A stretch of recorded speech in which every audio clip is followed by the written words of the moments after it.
Vous écoutez Mister Radio.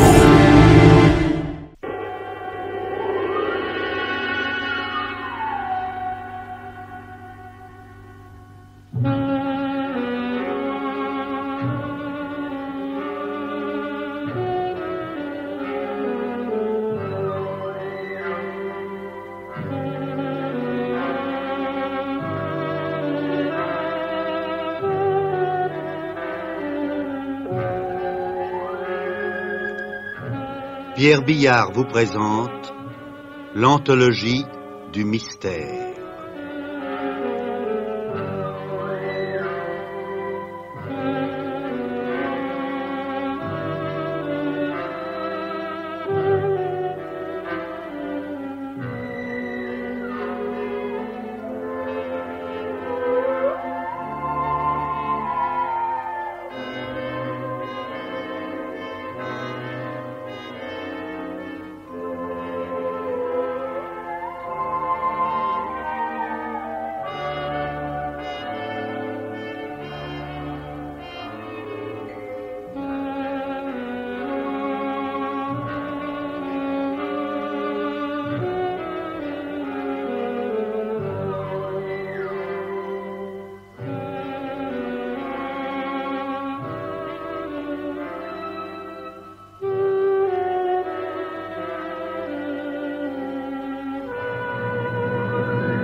Francis, il va falloir être courageux, très courageux. J'ai une mauvaise nouvelle pour vous. Quoi, Bert? Mes parents. Vous n'avez plus de parents, Francis. Ils sont... tous les deux? Tous les deux. Un accident stupide. Sur la route d'Ettington. Un chauffard qui arrivait à toute vitesse a obligé votre père à une fausse manœuvre. La voiture s'est écrasée contre un arbre. Vos parents ont été tués sur le coup. Oh, j'ai de la peine, Bert. Plus de peine que je ne pourrais le dire. Je les aimais beaucoup. Vous savez, Francis, quelle part nous prenons à votre deuil. Je suis votre ami, votre camarade d'Oxford. Mon père avait beaucoup d'estime pour le vôtre. Mon père n'était qu'un comptable chez Limsey & Co., la maison de votre père. Il avait l'amitié de tous ses collègues et l'entière confiance de mon père. C'est d'ailleurs mon père qui a tenu à ce que je vous apprenne moi-même cet accident navrant. Sait-on qui l'a causé? Non. Mais à coup sûr une canaille, car il a filé sans s'arrêter, sans s'inquiéter des victimes. Quel lâche! Nous nous entendions si bien tous les trois. Je comprends votre douleur, Francis. Mais il faut réagir. Et le mieux, c'est de vous mettre tout de suite au travail. Au travail. Pour vous, Bert, c'est aisé. Votre père vous a pris dans sa maison de commerce, une des plus grosses de Liverpool. Vous êtes riche. Très riche. Je suis pauvre. Très pauvre. Et je ne sais rien faire. Vous venez de sortir de l'université d'Oxford, Francis. Oui. J'y ai appris à porter un chapeau melon et à tenir un parapluie correctement roulé, correctement accroché à l'avant-bras gauche. Mais vous avez été le capitaine du 8 qui l'an dernier a permis à Oxford de battre Cambridge de 2 longueurs. Cela ne me donne pas un métier. Si, Francis. Car vous n'allez pas croire que mon père, ancien d'Oxford, et moi, ancien d'Oxford, allons laisser dans l'embarras un ancien d'Oxford qui sait porter le melon, tenir le parapluie, et qui a donné à Oxford la victoire sur Cambridge. Dois-je comprendre que... Comprenez que vous entrez dans notre maison. Vous faites dorénavant partie de Limsey & Company. Vous y ferez d'abord un stage sous la direction de Joshua Mellitt, le plus vieux chef de service.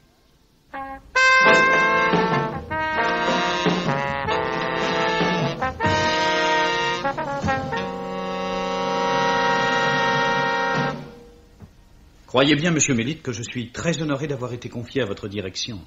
Il est dit, préférez mes instructions à l'argent et la science à l'or le plus précieux. Proverbe, chapitre 8, verset 10. Soyez assuré que pour vous donner satisfaction, je n'épargnerai ni mon temps ni ma peine. Il est dit, le paresseux plonge sa main dans le plat et il ne la ramène pas à sa bouche. Proverbe, chapitre 19, verset 24. Je ferai de mon mieux, monsieur Mellitt. Je crois être un garçon sérieux. Je suis tempérant. Je ne joue pas. Et je ne cours pas après les femmes. Un anneau d'or au nez d'un pourceau, c'est là une femme belle et dépourvue de sens. Proverbe chapitre 7, verset 22. Je me permets donc d'espérer que dans ce métier où j'ai tout à apprendre, vous voudrez bien au début m'aider un peu. Et il est dit, si tu vois l'âne succombant sous sa charge, tu aideras à le décharger. Exode chapitre 23, verset 5. Oh, vous êtes tout à fait aimable, monsieur Mélite. Je suis un vieil homme, instruit par l'expérience, nourri par la sagesse. J'étais dans les meilleurs termes avec votre pauvre père, et les sentiments honorables que j'avais pour lui, j'entends les reporter sur vous, Francis Bessette. Car il est dit, si ton frère devient pauvre près de toi, tu ne domineras pas sur lui avec dureté. Lévitique, chapitre 25, verset 43. Que savez-vous faire? Oh, je sais porter le melon et tenir le parapluie. Le melon et le parapluie font le gentleman.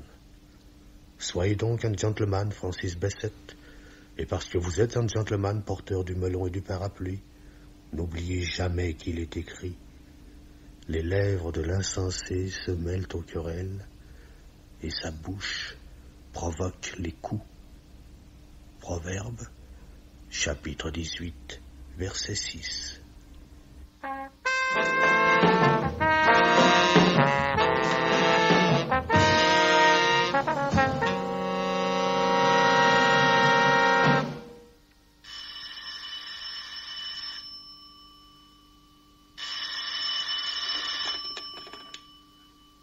Allô? Allô, c'est bien à Francis Bessette que je parle? Lui-même, oui. À qui ai-je l'honneur? Je suis Harry Hosley. Oui, le vieil ami de votre père. Je tiendrai à vous rencontrer le plus tôt possible. C'est fort aimable à vous. Oh, je ne fais que m'acquitter d'un devoir. La veille de sa mort, votre père m'a remis une lettre que je devais vous donner au cas où il lui arriverait quelque chose.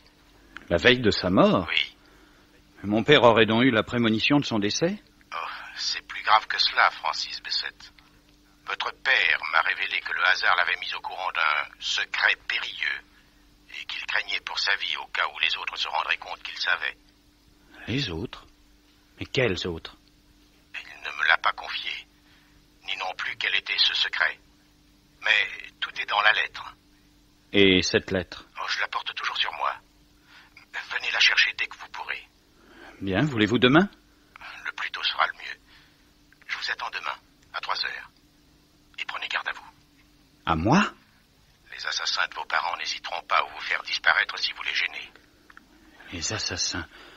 Mais mes parents n'ont pas été assassinés. Oh, ne soyez pas si naïf, Francis Bessette. Ce ne serait pas la première fois qu'on camoufle un crime en accident.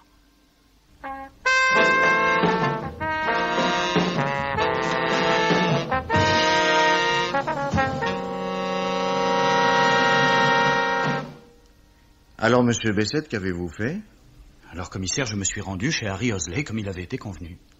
Et vous avez appris là que 2 agents étaient venus le chercher et l'avaient emmené. Oui. J'en ai été très surpris. Vous le pouviez, monsieur Bessette. Les agents n'étaient pas de vrais agents. C'étaient des malfaiteurs déguisés en agents. C'était pas une arrestation. C'était un enlèvement. Un enlèvement, commissaire? Mais pourquoi? Parce que, jeune homme, il ne fallait pas que la lettre confiée à Hosley par votre père tombât entre vos mains. Oh, mais ainsi, vous croyez que... Votre père et votre mère ont été assassinés, oui. J'en ai la certitude. J'ai là le rapport sur l'accident qui leur coûta la vie. Il a été provoqué, et avec un sang-froid qui en dit long sur vos adversaires. Dans le coup, le conducteur risquait sa peau. N'avez-vous vraiment aucun indice sur lui? Il conduisait une Austin vert sombre, c'est tout ce qu'ont pu dire les témoins. Et comme c'était sans doute une voiture volée. Mais vous avez affaire à des ennemis de taille et très très bien renseignés. Vous le pensez, monsieur le commissaire? Oh, tout me le confirme. Ils ont su que Harry Hosley détenait une lettre compromettante, et ils ont su encore que vous alliez vous rendre chez lui. Qui avez-vous mis au courant de cette visite? J'ai naturellement dû demander la permission de m'absenter de chez Limsey Co., la maison qui m'emploie. Très grosse maison qui emploie beaucoup de personnel. À qui précisément avez-vous demandé cette permission? À monsieur Mélite, mon chef de service, et à Burt Limsey, le fils du patron, qui est aussi mon ami. Mais des secrétaires, des dactylos, des téléphonistes ont pu également être au courant. Ça fait pas mal de gens dans une maison comme Limsey Co. Méfiez-vous à l'avenir, monsieur Bessette. Méfiez-vous. Mais enfin, commissaire, vous allez arrêter ces bandits. Ne vous faites pas trop d'illusions. Nous retrouverons peut-être un jour le cadavre d'Harry Osley. Nous ne serons pas plus avancés. Alors que dois-je faire? Oubliez tout cela. Je ne puis pas laisser impuni l'assassinat de mes parents. Je ne le veux pas. Dans ce cas, monsieur Bessette, nous nous reverrons sans doute. Je souhaite pour vous que ce soit quand vous serez encore en vie.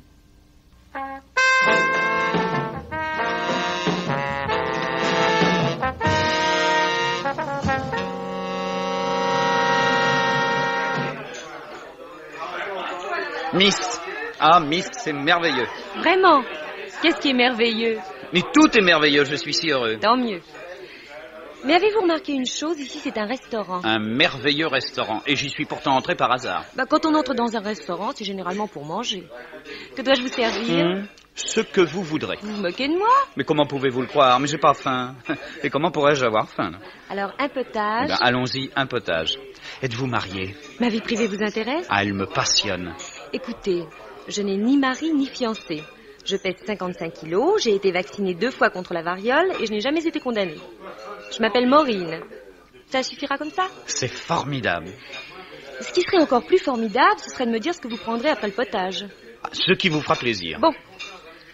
Alors je vous sers du bacon frit. J'ai horreur de ça. Pourquoi, vous n'aimez pas le bacon frit? C'est un plat anglais. Je préfère le ragoût de mouton car je suis irlandaise. Ah. Oui. Irlandaise, comme mon père Patrick O'Malley, docker, 1m83, 110 kilos. Mon frère Sean, docker, 1m90, 102 kilos. Mon frère Liam, docker, 1m85, 78 kilos. Et mon frère Rod, docker, 1m86, 85 kilos. Et je vous préviens, c'est une famille dans laquelle on fait une très grande consommation de sparadrap. De sparadrap? C'est merveilleux. Mais pourquoi un tel usage de ce pansement chez les vôtres? Parce que ce sont des Irlandais. Vous comprenez? C'est-à-dire? Oui, il vaut sans doute mieux que vous ne compreniez jamais pourquoi mon père et mes frères s'ennuient parfois de ne se bagarrer qu'entre eux. Cela dit, comme dessert, voulez-vous de la tarte? Ah, ce serait merveilleux. Regardez, aujourd'hui, elle est très belle, la tarte aux pommes. Mais lâchez-moi donc. Oh, vous l'aurez voulu. Oh, par Saint-Patrick, vous devenez folle, Maureen. Oh, mystère, croyez bien que ce n'est pas dans les habitudes de mon restaurant de coiffer les clients avec la tarte aux pommes. Mais ce n'est rien, mistress, ce n'est rien, c'est merveilleux. Oh, je suis désolée, vraiment désolée. D'autant que maintenant, toute ma tarte aux pommes est perdue. Enfin, Maureen, pourquoi avoir fait cela? La tarte aux pommes tout entière sur le crâne de ce gentleman. Il m'avait pris la main, il voulait pas me lâcher, je suis irlandaise. Oh, c'est pas une raison. Toute la tarte, avec un peu d'eau et le coin d'une serviette, débarbouillée au moins, ce pauvre gentleman. Volontiers. Vous devez me détester. Pourquoi? Après ce que j'ai fait. Attendez, là, l'aile du nez. Aucune importance. Vous trouvez? Et aucune importance puisque je vous aime.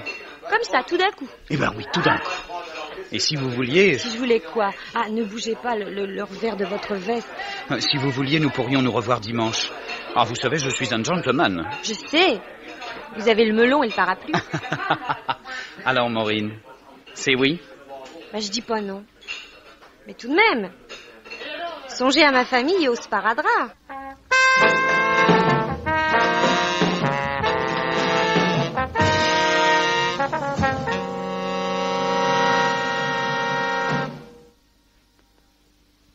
Ah, nous sommes bien ici, n'est-ce pas, Maureen? Très bien, Francis. Toute la semaine, je vois des tas de gens au restaurant. Le dimanche, j'aime bien les endroits où il n'y a personne. Cet endroit est charmant et désert. Il est tout à fait propice à ce que j'ai à vous dire. Je vous aime, Maureen. C'est vrai? Vous m'aimez? Je voudrais savoir pourquoi.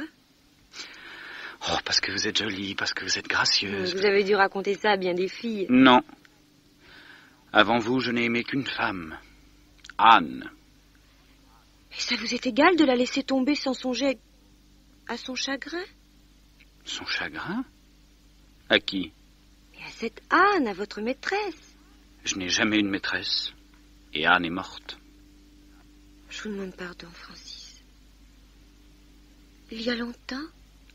Un peu plus de 400 ans. C'était Anne Boleyn, une des femmes d'Henri VIII. Je ne la connais pas. Mais j'aime mieux ça que si ça avait été une Dolly encore vivante. Vous ne pouvez pas être jalouse. Tenez, je vous ai apporté quelque chose. Qu'est-ce que c'est? Quelques bonbons, tout simplement. Ça, c'est gentil. Braggy and Powell. Tiens, je connais pas ce magasin. Moi non plus. Mais si, c'est là que vous avez acheté ces bonbons. Voyez, c'est écrit sur le paquet. Ah oui, c'est vrai. Braggy and Powell. Ah, mais alors le type avait raison. Le type? Quel type? Non, le type en veston à carreaux. Qu'est-ce que vous me racontez, Francis? Je vais vous expliquer, Maureen. En vous attendant, j'étais entré dans un bar. Vous buvez, Francis? Du jus de fruits. Bon. Les Anglais boivent souvent et des liqueurs fortes. Je buvais mon jus de fruits. Un type entre. Un gros type en veston à carreaux. Il me bouscule un peu. Vous lui avez cassé la figure? C'était un très gros type. Et puis il l'avait peut-être pas fait exprès. Un Irlandais lui aurait quand même démoli la mâchoire. Mais voilà qu'en partant, il emporte le paquet de bonbons que j'avais acheté chez Dick Even et que j'avais posé sur le comptoir. Cette fois, Francis, vous l'avez étendu pour le compte. Non, il s'est excusé. Ou presque. Et il m'a rendu mon paquet. Enfin, ce que je croyais être mon paquet de bonbons et qui n'était pas mon paquet de bonbons. Paquet de bonbons pour paquet de bonbons. Je l'ouvre? Mais bien sûr, Maureen.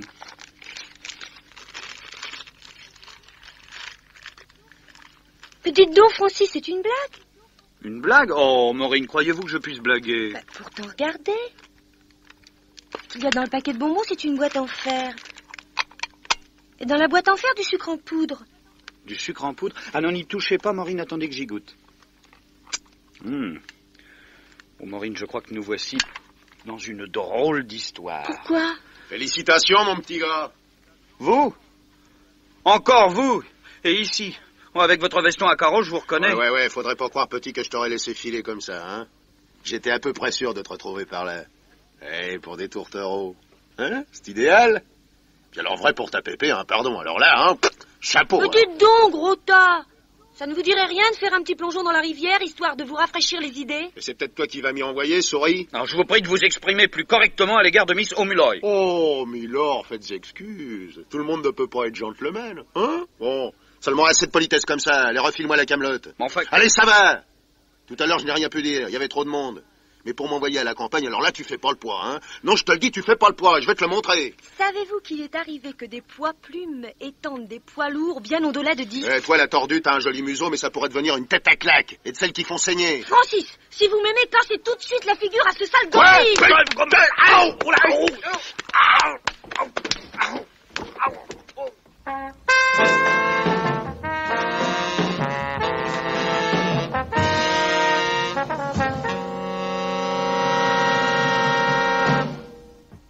Je suis ravi de vous revoir, monsieur Bessette, mais je ne m'attendais pas à ce que ce plaisir me soit donné si tôt. Je vous ai raconté, commissaire, ce qui s'est passé. Je suis irlandaise, commissaire, je m'y connais un peu. Je peux vous dire que Francis s'est bien battu. Oh, je le vois. Ce sparadrap en témoigne éloquemment sur son visage. Mais vous aussi, Miss O'Mulloy, je crois que vous vous êtes bien battu. Les agents vous ont trouvé tous deux KO. Ce type est une brute. En effet, oui. Une brute. D'après le signalement que vous m'avez donné, je le connais. Bloody Johnny, un ancien boxeur, un mauvais, très mauvais garçon. Alors vous allez l'arrêter? Ah, je ne crois pas, monsieur Bessette. Quel dommage. Vous auriez vu sur ses tibias ce que peuvent faire des talons maniés par une Irlandaise. Mais pourquoi ne pas l'arrêter, commissaire? Parce que, cher monsieur Bessette, on n'arrête pas les noyés. On les repêche, parfois.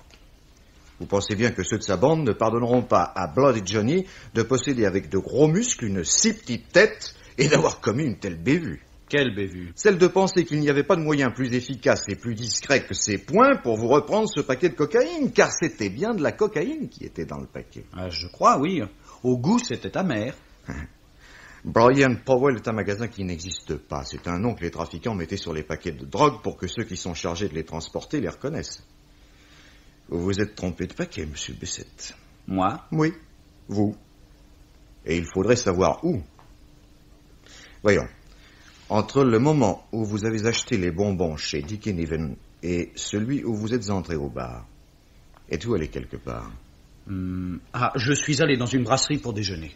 Et qu'avez-vous fait de votre paquet? Je l'ai mis, il me semble, dans la galerie au-dessus de la banquette avec mon chapeau et mon parapluie. N'y avait-il pas là un autre paquet? Oh, c'est possible. Je crois, oui, je n'ai pas fait grande attention. Et le charmant garçon qui déjeunait lui aussi et avait mis là ce paquet n'a pas fait non plus attention en reprenant votre paquet au lieu du sien. Vous savez, on aurait tout à fait cru que c'était un paquet de bonbons, on pouvait se tromper. Oh, j'en doute pas, les trafiquants sont prudents. L'erreur de Bloody Johnny est d'avoir voulu à tout prix récupérer le paquet de drogue qui était entre vos mains. Voilà du coup la police prévenue, le truc est vanté, et c'est pourquoi votre type en veston à carreaux terminera, si c'est pas déjà fait, sa carrière dans la Mersey avec au cou un bloc de ciment. Ou bien un petit trou dans la tête à Liverpool, on ne sait jamais. Et maintenant, commissaire, que dois-je faire? Pour l'instant, prendre votre chapeau melon et votre parapluie et raccompagner votre charmante compagne chez ses parents en leur expliquant pourquoi ce soir leur fille rentre un peu tard. Très bien, commissaire.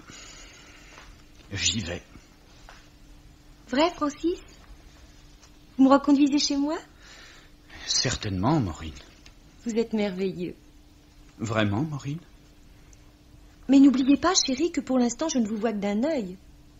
Celui que le gorille n'a pas fermé.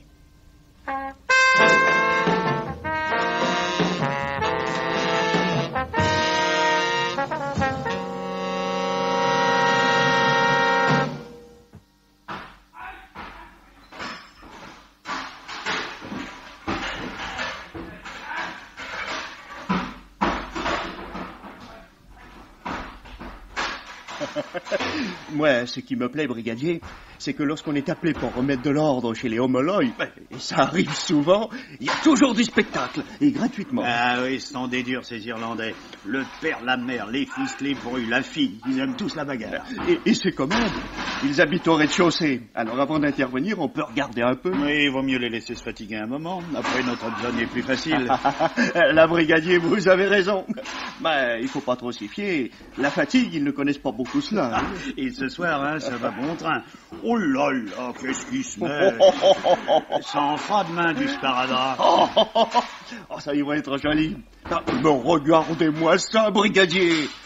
Et la mère qui donne du rouleau à pâtisserie dans tous les postérieurs qui se trouvent à sa portée. Mais allez donc. Et vlan. Il y en a pour tout le monde.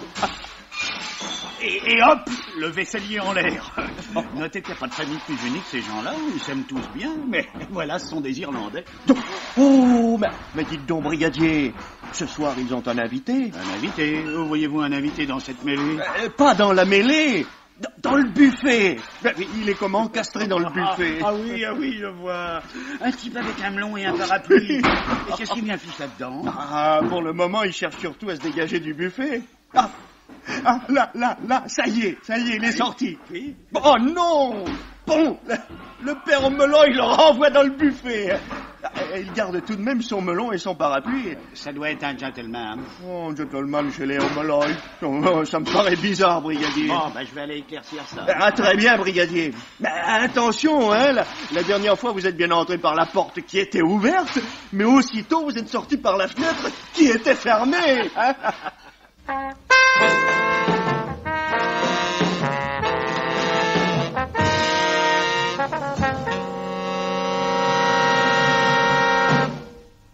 Monsieur Francis Bessette.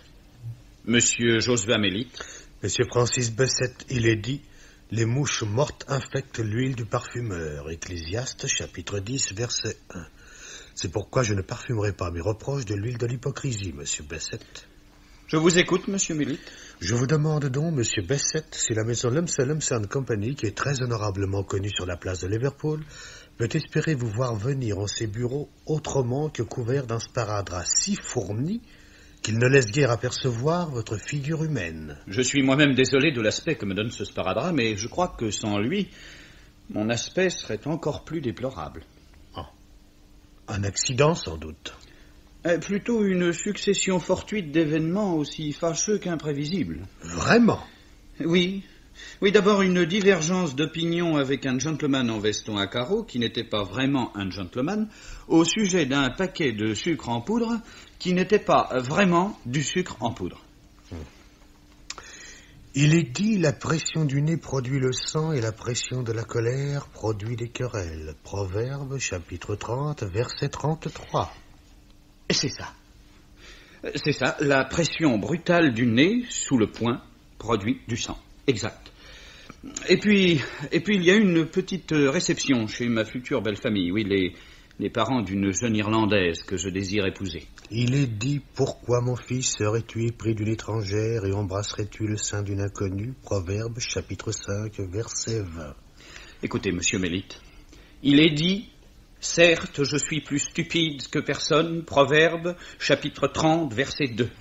Mais il est également dit, tu es belle, mon ami, comme Tirzah, agréable comme Jérusalem. Cantique des Cantiques, chapitre 6, verset 4. Mais il est dit, monsieur Bessette, la bouche des étrangères est une fosse profonde, Proverbe, chapitre 22, verset 14. Et encore, les querelles d'une femme sont une gouttière sans fin, Proverbe, chapitre 19, verset 13. Mais ma fiancée n'est pas étrangère, elle est irlandaise. Il n'est pas dans les coutumes des filles d'Angleterre de couvrir la figure de ceux qu'elles aiment d'un voile de sparadrap. Je vous prie, monsieur Mélite, de voir en ce sparadrap la preuve de la chaleur avec laquelle m'ont accueilli le père et les frères de celle dont je veux faire ma femme. Lorsqu'ils ne vous reçoivent pas avec une telle effusion, monsieur Bessette, à quoi s'emploient ces gens? Ils sont dockers sur le port, monsieur Mélite. Dockers. J'ai le devoir de vous faire connaître que la maison Lumsden Company ne saurait en aucune façon admettre qu'un de ses employés appelé à occuper un poste important, et même s'il n'y est point appelé, prenne comme épouse la fille et la sœur de Docker. C'est le cadet de mes soucis. Vous vous moquez de votre avenir. Non, mais je n'entends pas lui sacrifier mon bonheur. J'ai le regret de vous dire, monsieur Francis Bessette, que j'estime m'être trompé sur votre compte et que je serai obligé dorénavant de vous placer dans mon jugement sur le même plan que Burt Lumsey. Oh non, monsieur Mélite, Burt n'est pas aussi mauvais que vous l'imaginez. Il n'est pas mauvais. Il est pire. Il a la volonté d'être mauvais. Que lui reprochez-vous? Il a le goût des objets de perdition. Les boissons fortes, les filles légères, et les véhicules automobiles. Ce sont là des plaisirs qu'un homme comme lui peut se permettre. Il est jeune, il est riche. Les plaisirs qu'il a choisis sont les plus dispendieux. Burt dépense plus d'argent qu'il n'en gagne ici. Son père peut lui donner ce qui lui est nécessaire. Votre père, Francis Bessette, votre père, qui était comptable dans cette maison, savait ce qui s'y passait et ce qui s'y passe toujours. Quand il a besoin d'argent, Burt en prend dans la caisse. Dans la caisse? Ah, mais ça, c'est du... Mais ça, c'est le commencement d'une pente fatale dont la déclivité ne peut que s'accentuer.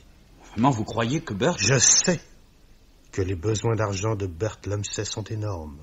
Je sais qu'il y a des trafics qui rapportent beaucoup d'argent à ceux qui ne craignent pas la honte de s'y livrer. Et je sais que qui a bu à la coupe de la honte revient à cette ivresse. Burt ne peut pas avoir commis une action honteuse. Il a commis la honte des hontes, car il est écrit « Tu ne convoiteras point la femme de ton prochain, ni sa servante, ni son bœuf, ni son âne. » Deutéronome, chapitre 5, verset 21. Burt, j'en suis certain, ne convoite ni bœuf, ni âne. Mais il convoite la femme et la servante. Et elle n'est qu'une même et seule personne, car la dactylographe est la servante, mais elle peut aussi être, par certains côtés, l'épouse.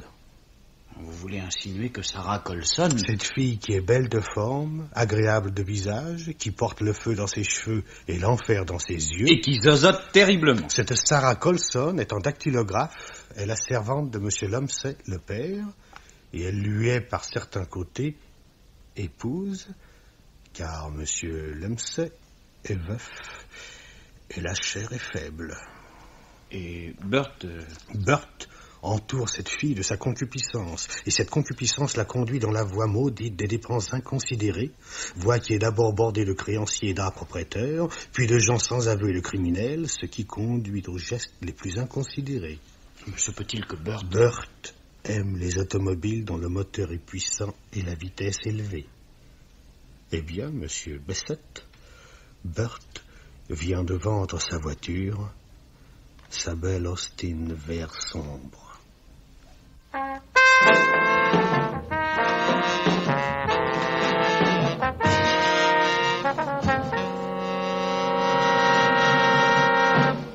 C'est vous ici? Et faut-il vous répéter que j'aime pas les Anglais?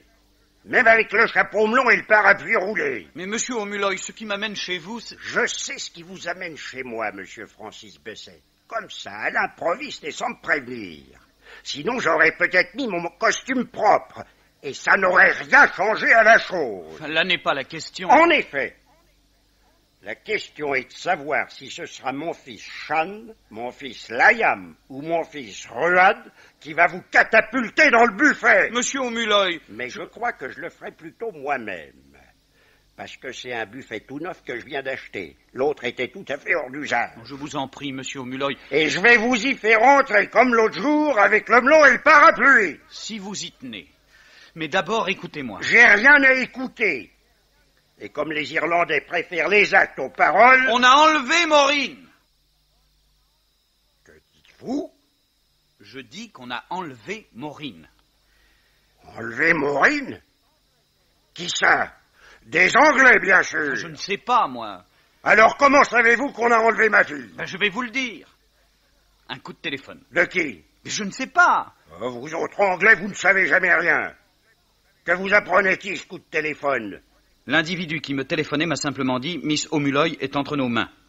Si vous ne vous tenez pas tranquille et si vous continuez à mettre votre nez dans nos affaires, Miss O'Mulloy fera un plongeon dans la Mersey. » Maureen sait très bien nager. Ils s'arrangeront certainement pour qu'elle ne le sache plus du tout. Vous n'avez pas souvent d'idées sous votre chapeau melon, mais j'admets que celle-ci n'est pas absolument mauvaise. Qu'avez-vous fait après avoir appris ça? Que vouliez-vous que je fasse? J'ai téléphoné à la police et je suis venu ici vous avertir. Téléphoner à la police, c'était idiot. Venir ici, c'était mieux. Monsieur O'Mulloy... Taisez-vous. Je verrai plus tard si je vous envoie ou non dans le buffet. Mes gars, vous avez entendu? On a enlevé votre sœur. Silence! Dans les cas graves comme dans les autres, c'est moi qui commande ici. Sean, alerte tous les Irlandais du port, depuis Glaston jusqu'à Herculaneum. Bon. Toi, Liam, préviens tous les chefs de clan irlandais et qu'ils mettent leurs hommes en action. Oui. Et toi, Ruad, va ramasser tous les Irlandais que tu trouveras dans les bistrots. Ouais. Moi, je me charge des dockers. Compris? En avant, Irlande! Et moi, monsieur O'Mulloy? Vous, le gentleman, vous allez faire le tour des pharmacies et rafler tout ce que vous trouverez de sparadrap. Il en faudra sans doute beaucoup après notre petite opération.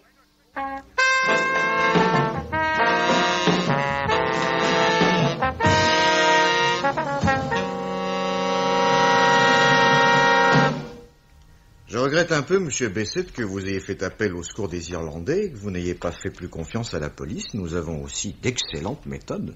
Excellente, commissaire, mais souvent un peu lente. De toute façon, Miss O'Mulloy, je me félicite que l'aventure se soit heureusement terminée pour vous.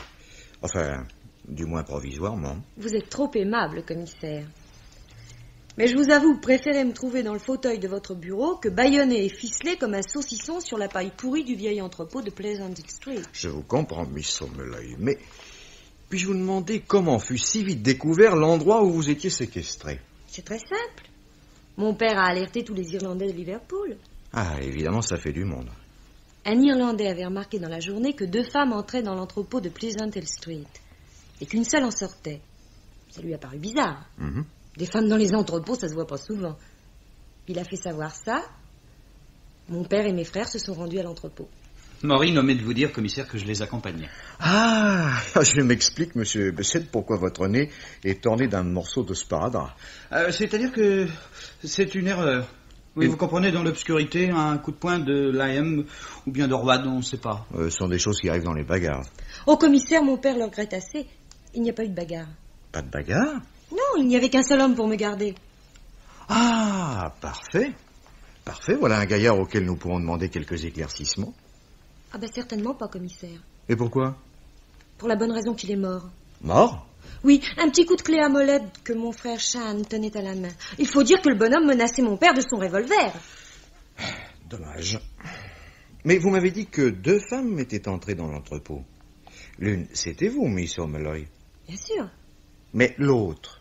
L'autre, c'était la fille qui était venue me chercher à mon restaurant en me racontant que Francis avait été victime d'un accident et qu'il me réclamait à son chevet. Truc classique. Et quelle était cette fille? Une jolie fille, grande, bien faite, chic, avec des cheveux roux. Et qui zozotait, mais zozotait. Je la connais, commissaire. Vous? Oui, c'est Sarah Colson. Ah, très bien. Sarah Colson. Et que savez-vous d'elle? Elle est dactylographe chez Limsey Co. Mais elle est aussi très bien, vous me comprenez, très bien avec le patron, Clive Limsey. Et probablement aussi avec le fils, Burt Limsey. Et cela, pour moi, commissaire, c'est terrible. Terrible, terrible. Pourquoi terrible, monsieur Bessette? Faut-il vous le dire, commissaire? Burt Limsey est mon ami. Clive Limsey, son père, est mon patron et protecteur. Quand mes parents sont morts, ils ont été l'un et l'autre très bons pour moi. C'est à eux que je dois mon emploi. Je voudrais n'avoir pour eux que de la reconnaissance, hélas, commissaire. J'ai dû remarquer trop de choses. Lesquelles, monsieur Bessette? Il m'est douloureux de vous le dire. Ceci, d'abord. Burt possédait une Austin vert sombre. Mes parents ont été tués par le conducteur d'une Austin vert sombre. Le fait est qu'il y a en circulation très peu d'Austin vert sombre. Vous aussi, commissaire, vous avez fait ce rapprochement. Et que diriez-vous si vous saviez que Burt vient de vendre l'Austin? Comme s'il avait voulu se défaire de l'arme du crime, peut-être pour n'avoir pas à répondre, je ne sais pas moi, d'un phare brisé ou d'une éraflure de la peinture. Possible. Continuez, monsieur Bessette. Eh bien, il y a encore ceci. Limsey & Co. est certes une très grosse maison de commerce, mais Burt Limsey dépense beaucoup. Beaucoup et sans compter. Quand il lui faut de l'argent, et il lui en faut toujours, vous comprenez, les bars, les courses, le jeu, les filles... Oui, je vois ce que c'est. Quand il lui faut donc de l'argent, Burt le prend dans la caisse de la maison. Cela y fait des trous. De gros trous. Mon père était comptable. Il a dû constater ces trous qui mettaient l'équilibre de la caisse en péril. Burt n'a pas voulu que mon père puisse parler. Oh, monsieur Bessette. Je ne dis pas que Burt Limsey ait été satisfait de voir ses dilapidations mises à jour. Mais tout de même, un crime, un double crime pour un vol, après tout, familial, puisque c'est l'argent de son père qu'il jette par la fenêtre. Il ne risquait qu'une semonce paternelle ou que son père le flanque à la porte et l'envoie se faire prendre ailleurs. Burt se serait trouvé sans ressources, ce qu'il ne peut pas supporter, mais il y a pire, commissaire. Mon père a dû découvrir pire. Je vous écoute. Allez. Les trous faits dans la caisse, il fallait qu'ils soient comblés, d'une manière ou d'une autre. Vous entendez, d'une manière ou d'une autre. Et par Burt, ou bien par son père de toute façon responsable. Or, commissaire, vous savez ce que c'est que le commerce. Il y a des hauts, il y a des bas, même dans les grosses maisons. Et quand on prend dans la caisse sans compter, c'est parfois grave. Très grave, la maison peut s'écrouler. Mais à côté du commerce légal, pratiqué en plein jour, il y a le trafic illicite, le trafic de la drogue, par exemple, et qui rapporte énormément. Ainsi pour vous, chez Limsey & Co., on trafiquait de la cocaïne. Oui. Oui, et c'est cela que mon père avait découvert. Et c'est pour cela qu'ils l'ont tué. Burt. Ou bien son père, qui conduisait aussi parfois l'Austin vert sombre. C'est cela, je ne puis plus en douter. Et pourquoi? Pourquoi, mais... comme l'évidence m'en est cruelle. Pour faire taire mon père qui a découvert le poteau rose, on provoque un accident avec une Austin vert sombre. À mon tour, on veut me faire taire parce qu'une confusion de paquets m'a mis sur la voie du trafic de drogue. Pour me contraindre au silence, on enlève celle que j'aime, comme on a enlevé l'ami de mon père, Harry Osley. Et qui participe à cet enlèvement? Sarah Colson. Sarah Colson, la jolie secrétaire qui a déjà pu entendre chez Limsey & Co. qu'Harry Osley me donnait rendez-vous. Sarah Colson qui est la maîtresse de Clive Limsey, ou bien de son fils, leur intime et leur complice. Mais tout est clair, commissaire, tout est trop clair. Sarah Colson dévoile les Limsey. Tout paraît se tenir, en effet, dans vos déclarations, monsieur Bessette. Avez-vous parlé de ces choses-là à votre ami Burt Limsey? Oh, non. Non, n'est-ce pas, je n'avais que des soupçons, je ne voulais pas encore y croire. C'est l'intervention de Sarah Colson qui a levé mes derniers doutes. Puis d'ailleurs, nous étions en froid, lui et moi. Ah, pour quel motif? Il regardait de trop près Miss O'Mulloy. Nous avons eu une explication et nous avons dû ensuite nous mettre un peu de sparadrap. Vous voyez, commissaire, Francis commence à être de ma famille. Je le constate. Mais pour prouver que Francis a raison, il y a un moyen tout simple. Lequel, Miss O'Mulloy? Interroger Sarah Colson, commissaire. À mon tour de vous dire impossible. Pourquoi? Je suis plus renseigné que je ne le parais, peut-être. Jurez-moi donc tous les deux de ne rien répéter à quiconque de ce que je vais vous apprendre. Vous avez notre parole, commissaire. La Mersey a rendu ce matin le cadavre de Sarah Colson.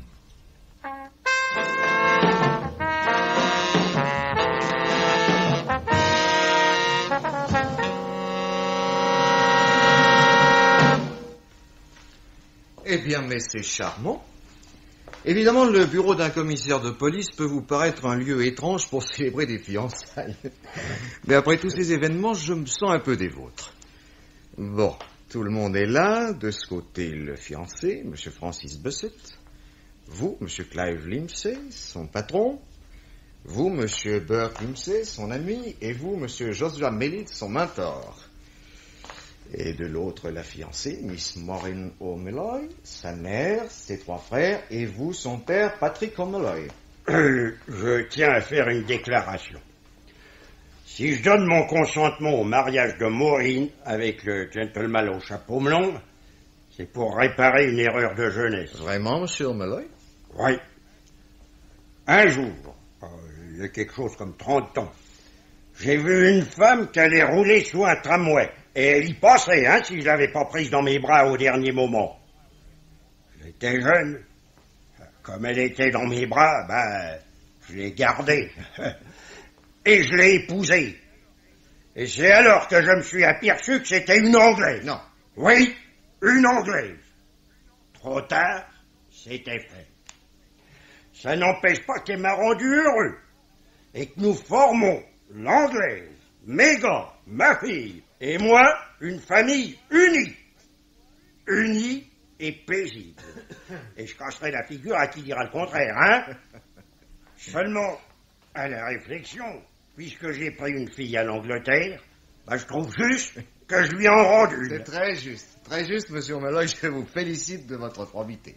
Ah, je suis Irlandais, moi. Je suis honnête. Ah. Oh. Miss O'Malloy, voulez-vous avoir l'amabilité de voir qui sonne à la porte? J'avais pourtant dit qu'on ne nous dérange pas.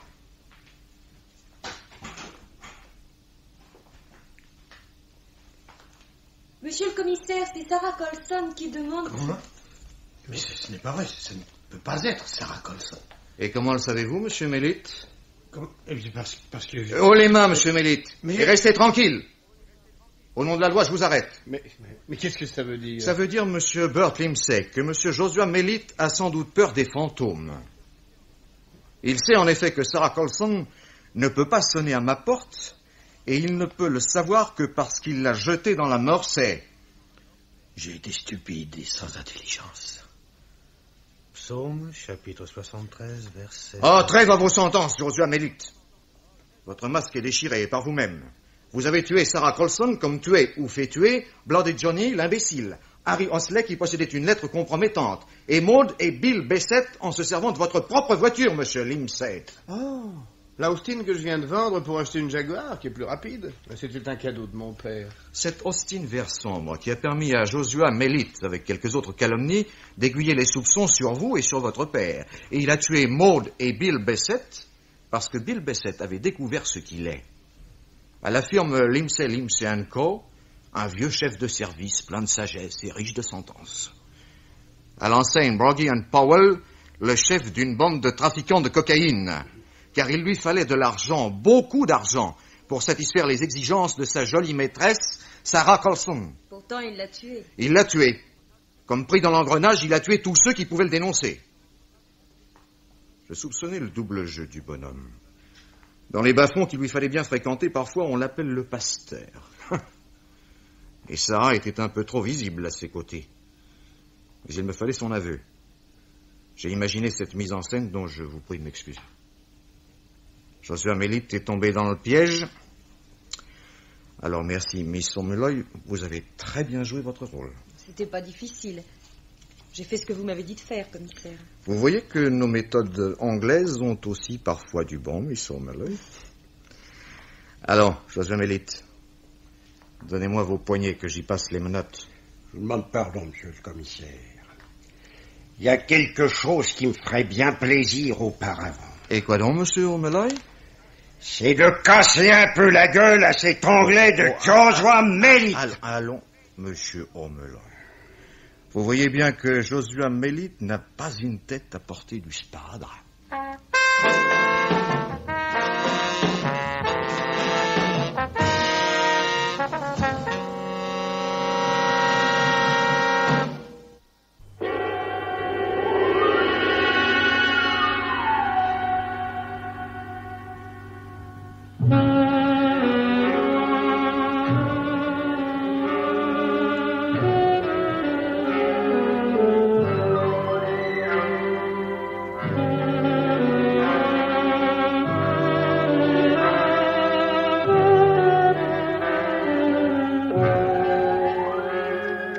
Amour et sparadrap. Ce film radiophonique de Jean Grimaud, d'après le roman de Charles-X Braillat, avait pour interprètes Philippe Dumas, Dominique Paturel, Clément Béram, Maurice Chevitte, Jean-Charles Thibault, Dominique Jaïr, Geneviève Morel, Jean Mauvais, Jean Bollot, Yves Duchâteau et Montcorbier.